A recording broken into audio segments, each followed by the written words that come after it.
Welcome to Lakshmi food. સ્વાગત છે તમારું મારી યુટ્યુબ ચેનલમાં. તો ચાલો, સરસ મજાની ફરસાણની દુકાનમાં મળે એવી જ સરસ સેવ આપણે બનાવીને તૈયાર કરવાના છીએ. આને આપણે ચા સાથે ખાતા હોઈએ છીએ, સેવ ટામેટાના શાકમાં પણ નાખતા હોઈએ છીએ, અને આ સેવને આપણે ચેવડામાં પણ નાખી શકીએ છીએ. તો ચાલો, આ સેવ બનાવવા માટે શું કરવાનું છે હું તમને બતાવી દઉં છું. એક મોટો બાઉલ લીધેલો છે, એની અંદર 1 વાટકી હું પાણી નાખું છું. ઘરમાં રહેલી કોઈ પણ 1 વાટકીનું માપ આપણે સેટ કરી લેવાનું છે. તો એ વાટકી ભરીને મેં પાણી લીધેલું છે. એમાં સ્વાદ પ્રમાણે મીઠું એડ કરવાનું છે. અહીંયા મેં 1 ચમચી જેવું મીઠું લઈ લીધેલું છે. હવે એની અંદર આપણે 3 પાવડા જેવું તેલ નાખી દેવાનું છે, એટલે આપણી સેવ સરસ મજાની પોચી અને ક્રિસ્પી બનશે.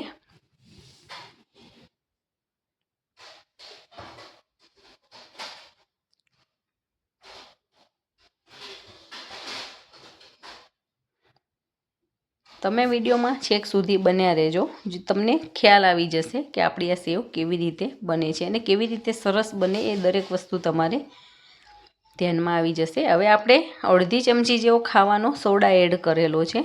આ બધું જ સરસ મિક્સ કરી અને આને એક વિસ્કર કે ચમચાની મદદથી એક સાઈડેથી આવી રીતે હલાવીને મિક્સ કરી લેવાનું છે.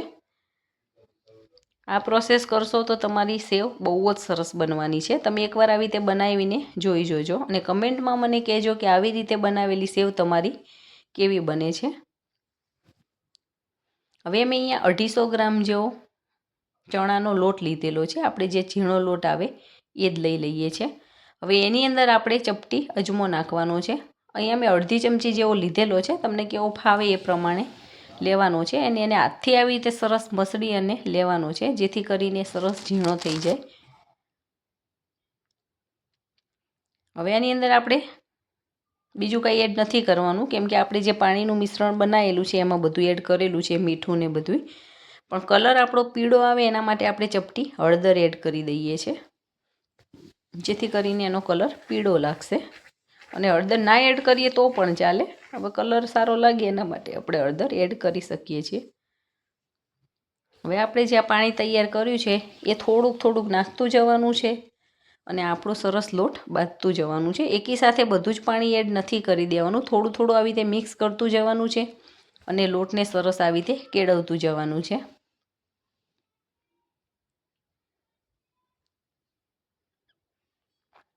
જો હજી સુધી તમે મારી ચેનલને સબસ્ક્રાઈબ નથી કરી તો ફટાફટ સબસ્ક્રાઈબ કરી દેજો અને બેલ આઇકોન દબાવવાનું ના ભૂલતા, જેથી કરીને આવનાર તમામ નવી રેસીપીના વિડીયો ફટાફટ તમારી સુધી પહોંચી જાય. અને જો તમને મારો આ વિડીયો પસંદ આવે તો વિડીયોને લાઇક કરજો અને તમારા ગ્રુપમાં ચોક્કસથી શેર કરજો. તો તમે જોઈ શકો છો એકદમ સરસ આપણો લોટ આવી રીતે બંધાઈ ગયો છે. હવે આની અંદર થોડુંક પાણી નાખતું જવાનું છે અને આવી રીતે એને ફેટતું જવાનું છે. આપણો હાલ જે લોટ છે એનાથી કલર પણ ચેન્જ થઈ જશે અને આપણો એકદમ આની અંદર હવાના કણો ભરાશે એટલે સોફ્ટ પણ થઈ જશે. અને આપણો લોટ જેટલો સોફ્ટ થશે એટલી આપણી સેવ સરસ બનીને તૈયાર થઈ જશે. તો તમે જોઈ શકો છો એકદમ સરસ પીળો કલર લાગી રહ્યો છે. આની અંદર હળદર નાખી છે એટલે આપણી સેવ પણ સરસ પીળી તૈયાર થશે. હવે 5 થી 7 મિનિટ માટે ત્યાં સુધી મેં આ પ્રોસેસ કરેલી છે. ત્યારબાદ તમે જોઈ શકો છો આપણો લોટ પણ એકદમ સરસ આવી રીતે સ્મૂથ થઈ ગયો છે અને એનો કલર પણ સરસ આવી ગયો છે. હવે આપણે આ જે સાઈઝની જાળી આવે છે એકદમ નાની સાઈઝની, કે આપણા મશીનની અંદર ઘણી બધી સાઈઝની જાળી આવતી હોય છે. તમારે કેવી થિકનેસ રાખવી છે એના ઉપર તમારે જાળી સેટ કરી લેવાની છે. પણ આપણે અત્યારે પાતળી સેવ બનાવીએ છીએ એટલે ઝીણા કાણાવાળી આવે એ જાળી સેટ કરવાની છે. અને આપણી પાસે જે સંચો હોય છે એ સંચાની મદદથી આપણે સેવ પાડી લેવાની છે. નીચે આપણે જાળી મૂકી અને તેલથી સંચાને ગ્રીસ કરી અને એની અંદર આવી રીતે આપણું બધું જ આ લોટને ભરી લેવાનું છે અને એને આવી રીતે સરસ બંધ કરી અને આપણે સેવ પાડી લેવાની છે. એક બાજુ મેં તેલને ગરમ કરવા મૂકી દીધેલું છે. તેલ પણ આપણું સરસ ગરમ થઈ ગયું છે અને લોટ પણ આપણો સરસ તૈયાર થઈ ગયો છે. હવે સેવ પાડતી વખતે આપણે ગેસની ફ્લેમને લો કરી દેવાની છે, જેથી કરીને એની વરાળથી આપણે દાજીએ નહીં. અને ધીમે ધીમે કરીને ગોળ રાઉન્ડ શેપમાં આવી રીતે આપણે સેવને પાડતું જવાનું છે. તો તમે જોઈ શકો છો એકદમ સરસ આપણું તેલ ગરમ થઈ ગયું છે એટલે સેવ આપણી તરત જ ફૂલાવા માંડી છે. હવે એક આટો રિવર્સ કરી અને એને આવી રીતે કાપી લેવાની છે. તો તમે જોઈ શકો છો એકદમ સરસ મજાની આપણી સેવ પડીને તૈયાર થઈ ગઈ છે. તમે આ દરેક ટ્રીકને ફોલો કરી અને આવી રીતે સેવ બનાવજો અને મને કમેન્ટમાં કહેજો કે તમારી સેવ કેવી બને છે. એક બાજુથી આવી રીતે બધી જ સેવ ક્રિસ્પી થઈ જાય એટલે આપણે એને પલટી મારી દેવાની છે. ઝારાની મદદથી એને હળવેકથી એને પલટી મારી લેવાની છે, જેથી કરીને આપણી સેવ તૂટી ના જાય. અને આને પાકતા બહુ વાર નથી લાગતી, થોડીક જ વારમાં આપણી સેવ સરસ પાકી જાય છે, કેમ કે પતલી હોય છે એટલે એને વાર નથી લાગતી. અને થોડો કલર ચેન્જ થાય ત્યાં સુધી આપણે સેવને તળી લેવાની છે. ગેસની ફ્લેમને મીડિયમ રાખવાની છે, બહુ હાઈ નથી રાખવાની, નહીં તો ઉપરથી એકદમ લાલ લાલ જેવી થઈ જશે અને ટેસ્ટમાં પણ બહુ સારી નહીં લાગે.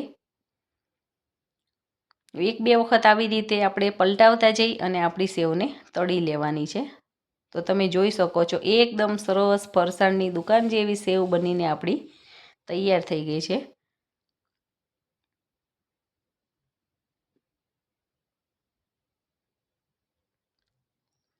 હવે એક પ્લેટની અંદર આપણે આને નિતારી અને કાઢી લેવાની છે